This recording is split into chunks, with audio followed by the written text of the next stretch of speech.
Olá pessoal, neste bloco nós vamos falar de regime jurídico administrativo. Professor, que palavrão é esse, né? Regime jurídico administrativo. Eu vou explicar de uma forma bem simples. O que é o regime, né? É um modo de você lidar com as coisas. Então, eu vou fazer um regime para emagrecer. Vou comer menos, vou fazer mais atividade física, ingerir mais água, aquela coisa toda. Mas eu posso fazer um regime também para ganhar massa, o professor já fez. Eu era muito magrinho e quando eu fui aprovado na Polícia Civil do Mato Grosso, eu tinha que fazer 4 barras em pronação. Eu não fazia nenhuma. Então eu fiz uma dieta proteica, uma dieta calórica para ganhar massa magra. E consegui fazer as 4 barras, graças a Deus, e fui delegado no Mato Grosso por 1 ano. 6 meses de academia, 6 meses de rua, 6 meses de delegacia. Então, quando eu falo regime jurídico, jurídico lembra do direito, lembra das leis. E administrativo lembra da administração, claro. Então, é a forma como a lei vai trabalhar a atuação do Estado. Ficou mais fácil agora? Isso é regime jurídico administrativo. Como as coisas acontecem no dia a dia. Porque nós sabemos que a administração ela está no tablado, e nós estamos aqui no taco, no piso. A relação entre a administração e os administrados ela é vertical. Basta lembrar, por exemplo, que na polícia a relação entre a cúpula, entre a administração e os policiais é baseada em 2 princípios, hierarquia e disciplina. Então, por aí você já vê. Já te lembra alguma coisa de supremacia da administração? Ah, lembra, né, professor? Lembra. Já te lembra alguma coisa de indisponibilidade do interesse público, que não pode ser abandonado, não pode ser deixado de lado? Lembra também. Então aí nós temos as 2 pedras de toque, as 2 colunas que sustentam a nossa casa, chamada administração pública, a supremacia e a indisponibilidade, que compõem o que nós chamamos de regime jurídico administrativo. Quer ver comigo? Olha aqui. Para bem desempenhar as funções, o Estado se ampara, se baliza, se funda nessas 2 pedras, né? Nessas 2 colunas, nessas 2 rochas, que são a supremacia e a indisponibilidade do interesse público. Tá bem? O interesse público prepondera sobre o particular, aí eu tenho a ideia de supremacia, e de outro modo ele é indisponível, porque eu não posso abandoná-lo, não posso ignorá-lo, não posso deixá-lo de lado. Ou seja, eu tenho no regime jurídico essas 2 palavrinhas ali, supremacia e indisponibilidade, são as 2 rochas, e que caracterizam-se por prerrogativas e sujeições. Bom, prerrogativa lembra poder, né? Eu tenho a prerrogativa de desapropriar um bem para construir uma estrada. É verdade. Mas eu também tenho sujeições. Para construir a estrada eu vou ter que licitar, eu tenho que empenhar o valor que eu vou pagar para a empreiteira antes de efetuar o pagamento. Então, da mesma forma como a administração ela tem poderes, de outro lado ela se sujeita ao direito, ela se sujeita a uma série de regras, porque o interesse público é indisponível. Eu não posso lidar com a coisa pública da mesma forma como eu lido na esfera privada. Então, por exemplo, o Estado quer comprar um veículo. Ele vai lá e faz o cheque e entrega para o dono da concessionária? Não, ele tem sujeições. Ele precisa verificar uma série de requisitos, precisa abrir um procedimento administrativo para justificar a necessidade do veículo, tem que licitar a compra, enfim, tem que empenhar o valor para depois pagar, né? Há uma série de regras aqui que devem ser obedecidas, que devem ser cumpridas. Então, de um lado, se eu tenho prerrogativas, que são poderes, de outro lado eu tenho sujeições, que são deveres. Prerrogativas, poderes, sujeições, deveres. Fica fácil assim, né? E supremacia e indisponibilidade estão escritos na Constituição? Tem essas palavras exatamente dessa forma, grafadas, redigidas exatamente dessa forma? Não, você não vai encontrar. Elas estão implícitas, né? São decorrentes da leitura da Constituição. E nós chamamos inclusive de supraprincípios, porque é a partir deles se originam os demais. E significa dizer que eles são mais importantes? Não, gente, não há hierarquia entre princípios. O professor já disse isso logo nas primeiras aulas. Não há hierarquia entre princípios. Elas são consideradas supraprincípios porque elas antecedem os demais. Estão aqui no início da nossa caminhada, né? No nosso kick-off, no nosso primeiro chute. Supremacia e indisponibilidade. tá? Que vêm sendo relidas, tanto a supremacia e a indisponibilidade, porque hoje se entende o seguinte: elas existem, supremacia e indisponibilidade, ao fim e ao cabo, para cumprir os direitos fundamentais. Então, se cair alguma pergunta assim sobre essa releitura da supremacia e da indisponibilidade, está correto. É uma releitura em prol dos direitos fundamentais. Ou seja, a administração não tem essas prerrogativas apenas a seu bel prazer, apenas porque é bonito. Não. Ela deve usar dessas ferramentas para cumprir o interesse público. Então, a supremacia e a indisponibilidade agora são lidas para o cumprimento dos direitos fundamentais do cidadão, que é a razão maior de existir do Estado, do direito administrativo, não é verdade? E como que essas palavras, como que a supremacia e a indisponibilidade se manifestam? E aí eu coloco aqui, extraindo da doutrina, várias manifestações. O que é doutrina, professor? São os livros, tá? São os doutrinadores, os estudiosos. Na desapropriação, vamos ver, por exemplo, o caso do metrô de São Paulo. Precisa construir ou precisa ampliar o metrô. Tem jeito de escavar se não desapropriar? Tem lugares que não. Tem lugares que não. Então eu tenho que desapropriar bens. Provavelmente a pessoa não vai gostar de ter a casa desapropriada, mas o Estado vai repor aquele bem em dinheiro. Via de regra, a indenização é justa, prévia e em dinheiro. Então, mesmo que ele não queira, ele vai sofrer a desapropriação. Ele, o proprietário, vai perder o bem para o Estado. Professor, mas pode? Isso está na Constituição. E a Constituição diz, em caso de necessidade pública, utilidade pública ou interesse social. Então, nas hipóteses constitucionais, aí o Estado pode desapropriar. E se ele não fizer nada com o bem? Aí o proprietário pode pedir a retrocessão, pode pedir o bem de volta. Porque o Estado não pode abusar dos seus direitos, das suas prerrogativas. Então, se de um lado eu tenho prerrogativas, de outro eu tenho sujeições. Primeira sujeição, quer desapropriar? Quer? Paga em dinheiro. Vai lá e deposita. Qual o valor? O valor justo, o valor de mercado.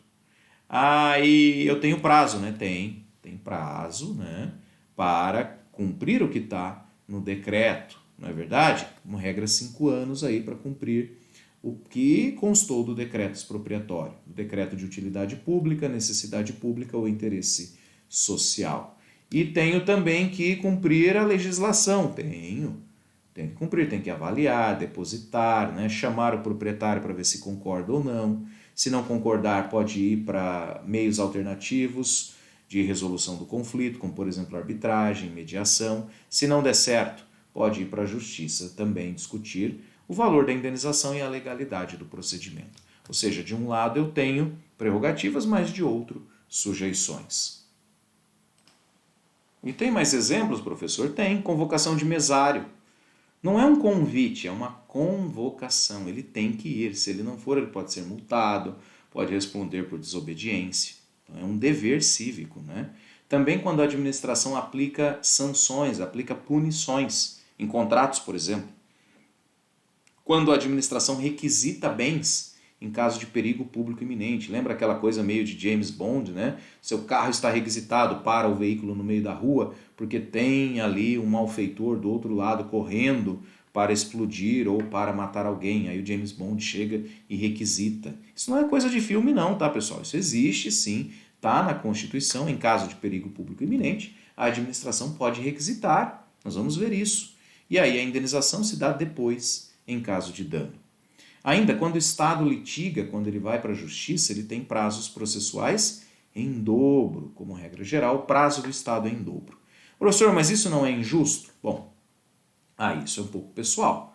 O que é justo e o que é injusto. Mas como o Estado defende o interesse de todos, aí a doutrina diz que é válido, está no CPC, está no Código de Processo Civil, lá no artigo 183, e, como regra, o prazo do Estado é o dobro do nosso como particular.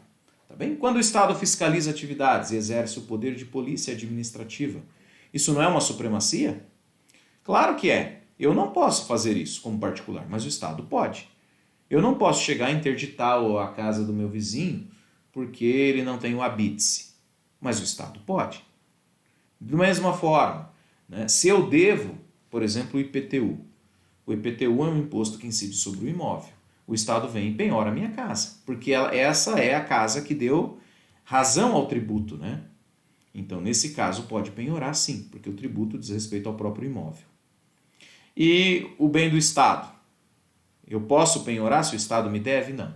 Se o Estado te deve, você não pode penhorar o bem público. Por quê? A Constituição diz: os bens públicos são impenhoráveis. Além disso, não tem usucapião de bem público. Quando você vai em cidade grande, você vê como aumentou, infelizmente, o número de pessoas morando em barracas, embaixo de viaduto, aumentou demais, aumentou demais. Estive em São Paulo, sempre vou a São Paulo, estive lá recentemente, é de dar dó, não é? No coração, tanta gente morando na rua.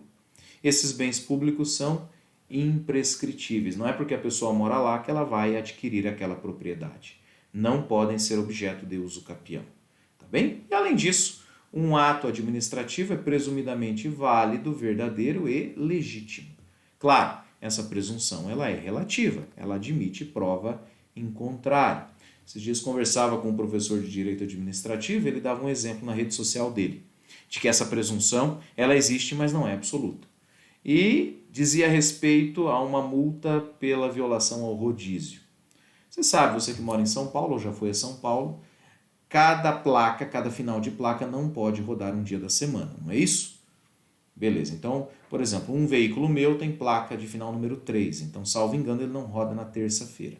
Salvo engano, se não estiver equivocado. E um carro foi multado, mas ele estava no guincho, ele estava em cima. Ele estava na plataforma do guincho, em cima do caminhão de guincho. Ou seja, ele não era um veículo, ele era carga, né, pessoal? Ele estava ali como carga. E ele foi multado. Ai. E aí? Você vai recorrer e vai derrubar essa multa, com certeza, porque ali quem estava rodando, quem era o veículo, era o caminhão e não o guincho. Um outro exemplo também de que a presunção é relativa, né, que ela admite prova em contrário. E aí cabe ao administrado correr atrás. A minha irmã sofreu uma multa, recebeu uma multa de São Paulo por excesso de velocidade. Só que naquele dia, naquele horário, ela estava em Cascavel fazendo uma cirurgia médica, ela é médica. Ela é profissional da saúde. Então, como que ela poderia estar dirigindo um veículo a mais de 800 quilômetros, não me lembro agora a distância exata, entre Cascavel, no Paraná e São Paulo, e provando que, naquele momento, o carro dela, inclusive, estava no estacionamento. Ela pegou o ticket do estacionamento, que o carro poderia estar com terceiros. Ela pegou o ticket do estacionamento, pegou as imagens das câmeras. Professor, mas que trabalhão! Infelizmente é assim que funciona. O Estado, ele aplica a multa e você corre atrás para provar que focinho de suíno não é tomada, não é verdade? Que você está certo. Ela juntou todas essas provas e ela ganhou o recurso. Claro que ela ganhou o recurso. E se ela perdesse? Aí teria o judiciário, e com certeza o judiciário ia acatar. Porque ela tinha provas de que ela estava em outro local, naquele momento muito distante do local da infração, e que o veículo estava, né, em outro local também. Então ela tinha um álibi, né, como nós costumamos dizer. Exatamente. E aí, tendo esse álibi, ela conseguiu desconstituir o ato administrativo. Mas ele vale até prova em contrário. A administração autua e o administrado corre atrás para provar que ele está certo. Por quê? Porque os agentes públicos têm presunção de veracidade e legitimidade, né? Um ato administrativo ele tem essa presunção até prova em contrário. E aqui, por fim, eu termino a nossa aula falando da diferença entre interesse público, faltou um L ali, público, primário e secundário.